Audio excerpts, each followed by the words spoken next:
These are the frequently asked questions for Algebra 2 for Section 8.5, Day 1. Starting with number 10, where we're trying to find that least common multiple.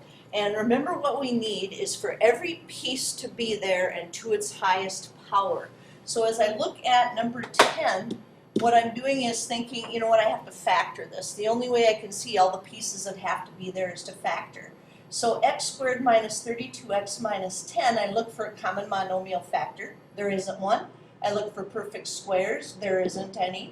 So what I need to do is take a look and see, are there two numbers that multiply to negative 10 that would add to negative 32? So you start going through your list and thinking about what numbers you're going to be able to make that out of, and you realize there aren't two numbers that you could multiply to negative 10 and add to negative 32, because your list for negative 10 would be negative 1 and 10, 1 and positive 10, negative 2 and 5, positive 2 and negative 5. None of those in any combination are going to add to negative 32. So much for factoring that first trinomial. We can't. The second one, it does have a common monomial factor, and that's going to be 2. So these are the three pieces that we have. We have a 2, we have an x plus 5, and then unfortunately we have x squared minus 32x minus 10. That would not be a pleasant common denominator, but it would be the common denominator. So again, we try and factor and see what we get. Sometimes it works, sometimes it doesn't. Then for 15, 18, and 21, I'm going to be simplifying each sum or difference, basically finding the sum or difference and talking about the restrictions on the variables as we go through it. So for number 15, we have 5y plus 2 over xy squared plus 2x minus 4 over 4xy. Now remember, our focus is on the denominator. So right away, I want to look at my restrictions, and I realize that x can't be 0 and y can't be 0, otherwise we would be dividing by 0. I also realize I can't factor my denominators, but what I have to do is stop and think about that least common denominator. So everything has to be there and in its highest power. I have a 4. That's going to have to be a part of my least common denominator. Remember, I can build these up on the top and the bottom. I can't tear them down until I have them added together. Then I have an x. Well, x to the first is the highest power of x in this. Then I have a y. However, 1 is to the second power and 1 is to the first power. I'm going to need to make that 4xy squared.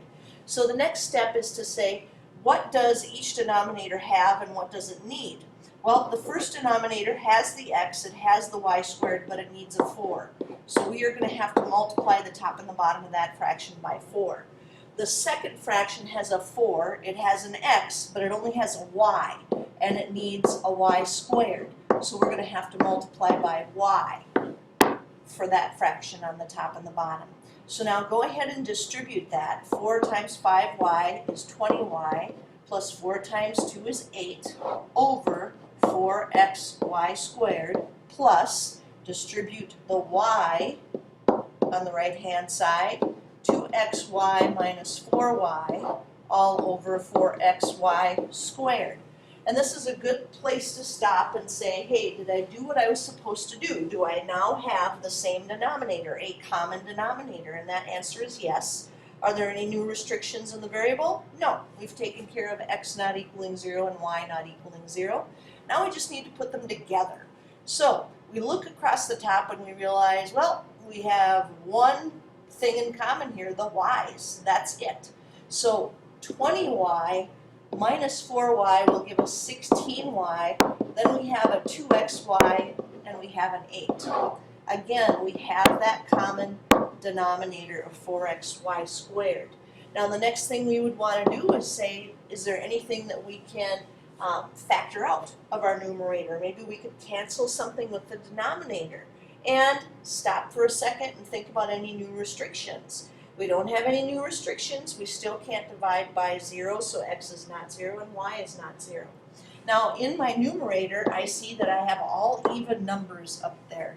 That means that at the very least I can take out a 2, so I think about 16, 2, and 8, and of course 2 is the number that I can take out of all of those.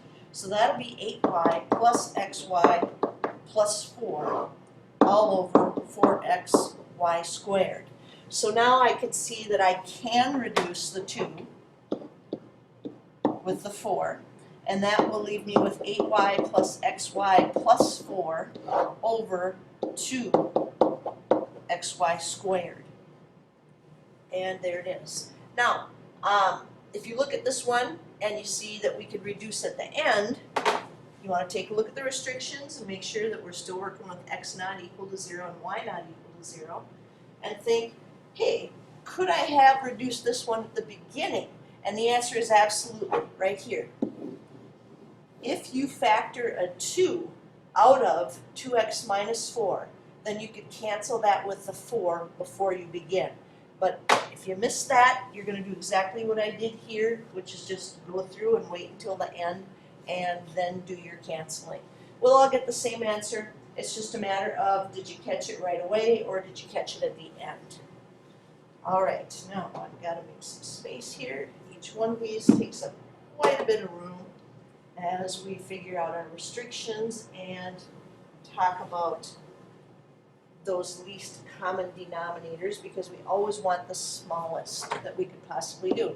So 18, we have x, and then I notice my denominator can be factored. So the next thing I'm looking at is this subtraction piece. And remember, as I talked about in class, that is just such a bad idea. What we should really do is change that to adding a negative. This is a rare situation when we lose track of negatives, so we do that plus a negative piece just to make our lives a little bit easier. Then we're going to go ahead and factor our denominator. We'll take an x out of that, and that'll give us x times x plus 3. So right now is the time to talk restrictions and least common denominator. So our restrictions would be, we can't use a negative 3, we can't use a 0, and we can't use a negative 3. And that one was already covered. So there's our two restrictions. Now, we think least common denominator. Well, we have to have the 3, we have to have the lone x, and we have to have the x plus 3, and we have to have it to its highest power. Well, both of these are to the first power. So our least common denominator, I'm going to make a little more room over here, is going to be 3x times x plus 3. So now what? Well, now we build up our fractions so that they will have the same denominator. And I look at my first fraction and I realize it has the 3 and it has the x plus 3. It's short an x. I'm going to have to multiply the top and the bottom by an x. The second fraction has the x, it has the x plus 3. It's going to need a 3 on the top and bottom. So the first fraction will become x squared over 3x times the quantity x plus 3. And we will add 8 times 3, a negative 24, over 3x times x plus 3. So a new place to stop and check. Do we now have that common denominator? Yes, we do. And do we have any new restrictions on our denominator? No, we don't. We still have the same ones because those are the ones we were working with as we built up our least common denominator piece. So now we'll just go ahead and combine. So that'll be x squared minus 24 over 3x times x plus 3. Again, check for restrictions, nothing new. And then we check to see, could we possibly factor x squared minus 24? And the answer is no. The only way we would be able to factor that is if that 24 were a perfect square, and it is not. So this says we tried everything, and that's what we found in number 18. Then do some erasing and go after 21, which is a little larger yet. So number 21, we have a 2x. Then the denominator, I'm going to think right away about factoring that. So there is no common monomial factor. It's not a perfect square. But I do need two numbers that multiply to negative 2 and add to negative 1. That's going to be negative 2 and plus 1. I'm going to change that subtraction to adding a negative so I don't get in trouble and forget something later on. Then x squared minus 3x plus 2, no common monomial factor, not a perfect square, but looking for two numbers that multiply to 2 and add to negative 3, that will be negative 2 and negative 1. So now, time to stop and talk restrictions and LCD. Restrictions, we cannot use a 2, we cannot use a negative 1. Cannot use a 2, cannot use a 1. Not going to write down the 2 again. That was already in there as one of our restrictions. Now the LCD. Everything has to be there and to its highest power. We will need an x minus 2. That is just to the first power. Then we need the x plus 1 and we need the x minus 1. Again, both of those are just to the first power. So now comes the part that takes a little more space. I think I'm going to write this a little smaller. All right, so now here's what we need to do. We need to build up our fractions so they all have the same LCD. The first fraction in the denominator has the x minus 2, it has the x plus 1, it needs an x minus 1. Whatever you do to the top, you have to do to the bottom. Whatever you do to the bottom, you have to do to the top. Second fraction, we have the x minus 2 and the x minus 1. We need an x plus 1. Whatever we do to the bottom, you have to do to the top. So now we're going to distribute our numerator. 2x times the quantity x minus 1 will be 2x squared minus 2x over the quantity x minus 2 times the quantity x plus 1 times the quantity x minus 1 plus negative 4x times x will be negative 4x squared. Negative 4x times 1 will be minus 4x all over x minus 2 times x plus 1 times x minus 1. Now it doesn't matter if I write that one as x minus 2 times x minus 1 times x plus 1. The denominators are a match, whether or not they're in the same order or not, and that's because multiplication is commutative. Now the next thing to do would be to go ahead, because we do have a common denominator, and put those together. Well, let's look at restrictions just one more time here. We see that it's 2, it's negative 1, and it's 1. Nothing new has happened as we go through the addition. Pardon me. 2x squared plus a negative 4x squared is a negative 2x squared. Negative 2x plus a negative 4x is minus 6x. All over x minus 2 times the quantity x plus 1 times the quantity x minus 1. Now, let's factor out a negative 2 and an x out of that numerator. Again, taking a peek at this and thinking no new restrictions. And if we did our common denominators right, there won't ever be any new restrictions at this point. So now, negative 2x out of that will leave us with x, and then plus 3. Because again, if you distribute that back through, you'll get negative 2x squared minus 6x. And we have x minus 2, x plus 1, x minus 1, or x minus 1, x plus 1. It doesn't make any difference as you go through that. And we see nothing we can do with it anyway. You know, there's nothing that's going to cancel out. But we had to try. Always have to try at the end to see whether or not we can simplify. So 21, kind of a monster answer there, but good stuff. Good stuff. All right, now I need to go all the way to number 48. All right, there we go. Which expression equals 5x over x squared minus 9 minus the quantity 4x over x squared plus 5x plus 6? All right, away we go. We need to factor those denominators. X squared minus 9, that's a difference of 2 squares. So that's x plus 3 and x minus 3. And then we're going to change this to adding a negative 4x. And we'll need to factor x squared plus 5x plus 6. There's no common monomial factor. There's no perfect squares. We're just looking for two numbers that multiply to 6 and add to 5, and that's going to be 2 and 3. Now, they don't mention restrictions. We don't have to worry about that. We just have to make the math match. So that means we're going to jump to LCD. So our least common denominator is going to have the x plus 3 and the x minus 3 and the x plus 2. And all to the first power because these are all to the first power. So next thing to do is build up our fractions. The first one has the x plus 3 and the x minus 3. It needs an x plus 2 in the numerator and the denominator. The next one has the x plus 2 and the x plus 3, but it needs an x minus 3 to make it match.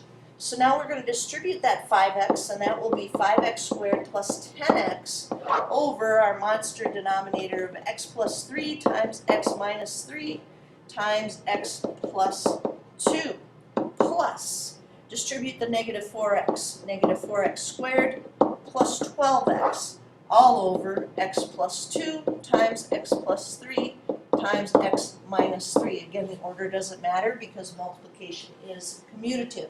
But you stop here and you take a peek and see, yep, they are going to be a match. And then we'll go ahead and combine like terms across the top. So 5x squared plus a negative 4x squared will give us 1x squared, plus 10x plus positive 12x will give us plus 22x, all over x plus 2 times x plus 3 times x minus 3. Now, last ditch effort, we say, hey, I wonder if we should factor out that x. But this one was multiple choice. So we go up and we look and we see, hey, they didn't do any factoring up there. And we check our denominator and see, yep, denominators all worked out good for A, B, C, and D. And then we see C up there, as in cat. And that matches our answer. So that's the one that we need. Next one on my list is number 50. What is the simpler form of that fraction? We really have two things we have to do here. We have to first get a common denominator for each our numerator and our denominator. And then we're going to need to multiply by the reciprocal. So just putting some space in here so we can see what's going on. Remember, this is 5 over 1 and this is 3 over 1. So pretty easy to see that our least common denominator, just looking at the numerator, is just x. So we'll need to multiply the top and the bottom of our fraction there by x. And that will give us 2 minus 5x over x. So, first part of our job done. Second part, same thing in the bottom. X is going to be our least common denominator. So we get 6 minus 3x over x. And now we have to multiply by the reciprocal. So you leave the first fraction alone, but then you flip what you're dividing by. And hopefully while you're writing this down, you're thinking, wait a minute, I wonder if I should pull that 3 out of that 6 minus 3x. Well, look at your denominators up there for your multiple choice answers. The answer's pretty clear. We don't need to do that. But we definitely can cancel out those x's, and then it will be numerator times numerator, denominator times denominator, and we get 2 minus 5x over 6 minus 3x, which is answer A. So same process that we've been using all along, just in a little more complex form. All right, 52 says, what is the least common denominator for these rational expressions? Well, that means what we have to do is do our factoring. So first one, no common monomial factor, not a perfect square trinomial. Two numbers that multiply to negative 6 and add to negative 5, negative 6 and plus 1. Second fraction, 1 over. No common monomial factor, but this is quite possibly a perfect square trinomial. So you think about it for a second and you realize, well, this is x squared, this is 6 squared, x times 6 times 2 does equal negative 12, so that's going to be x minus 6, the quantity squared. Now that makes a difference for our LCD, because our LCD is going to require that we have x minus 6, but the highest power is a 2. And then we absolutely need the x plus 1. Everything has to be there and to its highest power. So there's our LCD for number 52. Good thing we don't have to keep going with that one. We can just tell them what the least common denominator is. And then the last one on my list here to do for you is number 55. And this one is divide. State any restrictions on the variable. So what we want to do is we want to factor it, then we want to take a look at those restrictions, and then we want to go through and do the math that we're supposed to do.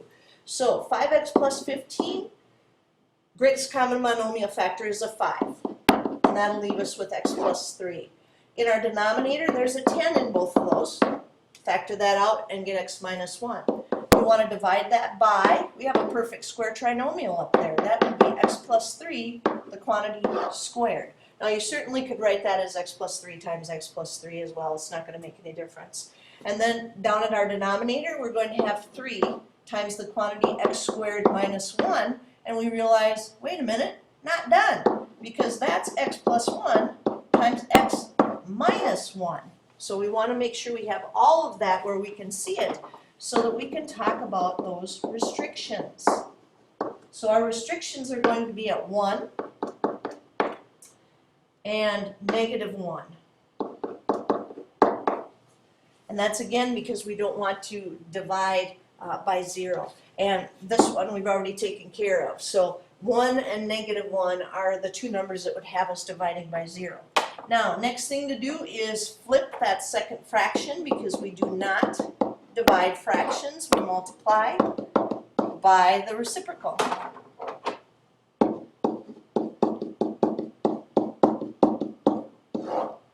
And before you get carried away with your canceling, you have to stop and look for new restrictions. This is a 1. We've already got that one. But this is now a negative 3.